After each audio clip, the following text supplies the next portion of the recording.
Serial killer. 1977 Chicago. 14 सितंबर की उस रात को 9 साल का डॉनी पार्क में खेलने के बाद घर जा रहा था जब एक गाड़ी उसके पास आकर रुकी। गाड़ी में उसका फेवरेट पोगो द क्लाउन था। पोगो ने जादू से एक रोप के अंदर से चॉकलेट और बलून निकालकर उसे ऑफर किए। डॉनी वो बलून्स और चॉकलेट लेने के लिए उसकी गाड़ी में बैठ गया और उसके बाद वो गाड़ी वहां से आगे बढ़ गई। डॉनी उस रात उस क्लाउन के साथ चला तो गया, लेकिन उसके बाद कभी घर वापस नहीं आया। पुलिस ने डॉनी के केस को इन्वेस्टिगेट तो किया, पर किसी भी नतीजे पर पहुंच नहीं पाई, क्योंकि पिछले 4 सालों से ऐसे कई डिसअपीयरेंसेस हुए थे जिसके आसपास एक क्लाउन के दिखने की अफवाह थी, लेकिन उन्हें कोई भी पक्का सबूत या क्लू नहीं मिल पा रहा था।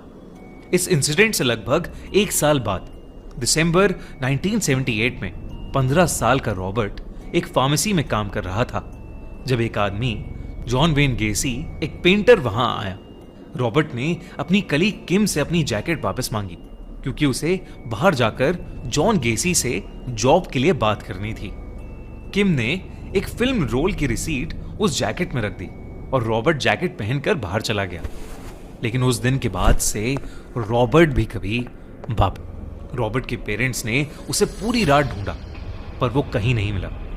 रॉबर्ट के पॉलिटिशियन फादर ने देरी ना करते हुए पुलिस को इन्वॉल्व किया। पूछताछ के दौरान पुलिस को पता चला कि रॉबर्ट को आखिरी बार गेसी के साथ देखा गया था। गेसी का क्रिमिनल रिकॉर्ड चेक करने पर पता चला कि वो फिजिकल असॉल्ट के चक्कर में कई बार जेल जा चुका है और उस पर कई यंग लड़कों को डराने, धमकाने और स्टॉक करने के भी आरोप थे। पुलिस ने जॉन पर नजर रखनी शुरू कर दी, लेकिन कई दिनों तक कोई मूवमेंट नहीं हुई। पर फिर पुलिस ने उसके घर की तलाशी ली और उन्हें काफी सारे क्लूज मिले। उन्हें वहां काफी अजीब चीजें मिली, जैसे गेसी के बेडरूम में क्लाउन की कॉस्ट्यूम्स का होना, क्लाउन के मेकअप का सामान और कई सारी स्केरी क्लाउन पेंटिंग्स। साथ ही साथ ढेर सारी एडल्ट फिल्म्स, एक अंगूठी और ढेर सारे सेक्सुअल टॉयज। साथ ही 2 बुक्स भी, लविंग यंग मेन और प्रिटी बॉयज मस्ट डाई, जो होमोसेक्सुअलिटी के ऊपर थी। पुलिस को शक होने लगा था कि गेसी को लड़के पसंद हैं और शायद गेसी ही वो क्लाउन है जिसके चलते वो जवान लड़के गायब हो रहे हैं।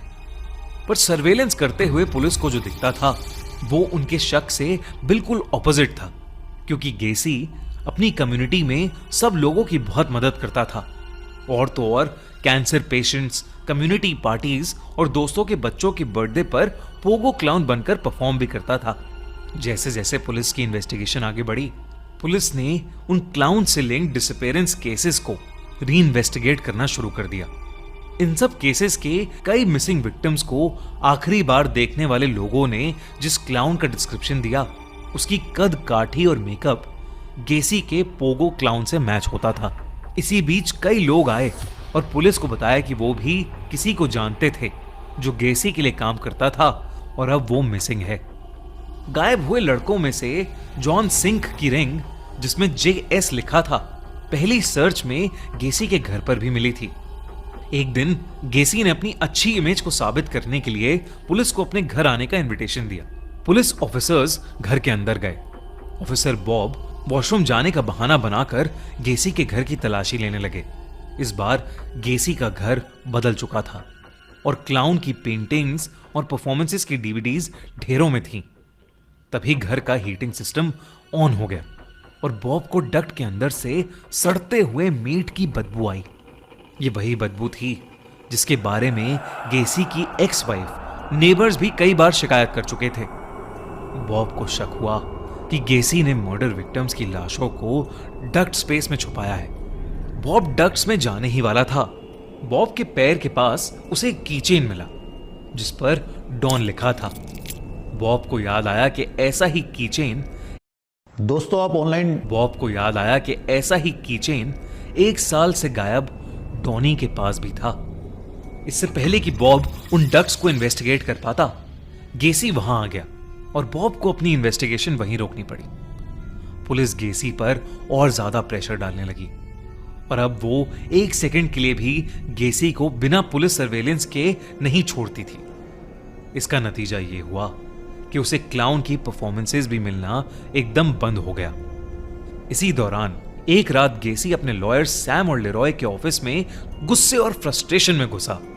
उसने उनसे शराब मांगी और शराब पीते पीते कन्फेस करने लगा कि उसने कितने लड़कों को मारा था। उसने बिना रुके अपने सारे क्राइम्स कबूल किए जो उसने पोगो द क्लाउन बनके किए थे। सैम और लेरॉय ये सुनकर शॉक हो गए। उन्होंने तुरंत पुलिस ऑफिसर्स को बुलाया और रिक्वेस्ट की कि वो गेसी को किसी भी तरह पकड़ लें। लेकिन तब तक गेसी होश में आ गया और जो भी उसने कबूला था वो उससे मुकर गया और वहां से भाग गया। लेकिन पुलिस की 2 टीम्स ने दोनों तरफ से उसकी गाड़ी को रोका और उसे अरेस्ट कर लिया। गेसी ने अपने गुनाह मान लिए और पुलिस और फॉरेंसिक टीम को स्प्रे पेंट से मार्क करके अपने घर में एक जगह दिखाई। जब ऑफिसर बॉब ने टॉर्च से उस कोने को देखा तो वहां से कई लाल वर्म्स निकल रहे थे। खुदाई करने पर वहां 3 सड़ती हुई डेड बॉडीज मिली, जिनमें से एक का डीएनए डॉनी से मैच हो गया। गेसी ने बताया कि उसने 27 बॉडीज को अपने घर में दफनाया और 6 को नदी में बहा दिया, जिनमें से एक बॉडी रॉबर्ट की भी थी। पुलिस ने अगले कई हफ्तों तक उसके घर को डिसमेंटल करा, जिसमें उन्हें 29 बॉडीज मिली। जब गेसी को और इंटेरोगेट किया गया तो उसने यह भी कन्फेस किया कि पोगो क्लाउन बनकर ही उसने सारे मर्डर्स किए थे, क्योंकि क्लाउन से सब प्यार करते थे और क्राइम्स करने के बाद किसी को उन पर शक हो ही नहीं सकता था।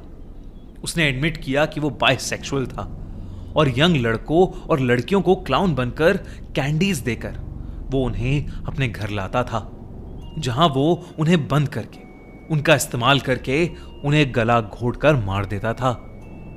आखिरकार वो डॉनी और रॉबर्ट के मर्डर में अरेस्ट हो गया और उसे डेथ सेंटेंस सुना दिया गया।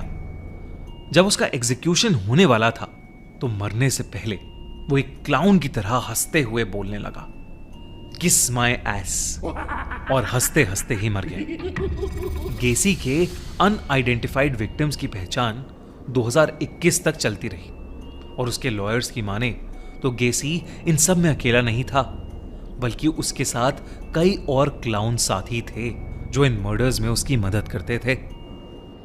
हेलो।